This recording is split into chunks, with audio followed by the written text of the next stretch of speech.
अहिले चलिरहेको India versus USA को म्याचमा चाहिँ पहिलो ब्याटिङ गरेको इन्डियाले चाहिँ यस्तो नमजासँग खेलिदियो, मलाई चित्त बुझेन।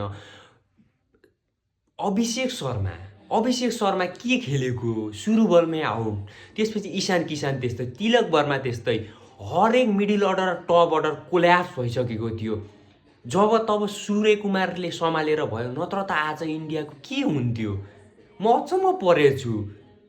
अब दुबे आउँछन्, हार्दिक आउँछ, सबले पड्काउन खोज्छ। सिचुएसन बुझेर र कन्डिसन बुझेर मात्रै गेम खेल्न पर्छ हौ।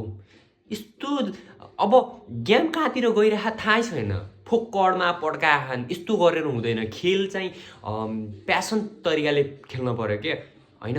उताको ब्याटिङ बलिङ सब राम्रो छ, तपाईँहरूले थाहा भएको कुरा कि युएसएको दुइटै राम्रो छ र आफूले पनि कसरी गर्न म्यानेज गर्न पर्यो। ब्याटिङ के गरे, कोल्याप्स भइसकेको थियो। धन्न सूर्यकुमार यादवले 84 रनको चाहिँ दमदार ब्याटिङ नगरेको भए आज इन्डिया 80-90मा समेटिन्थ्यो होला।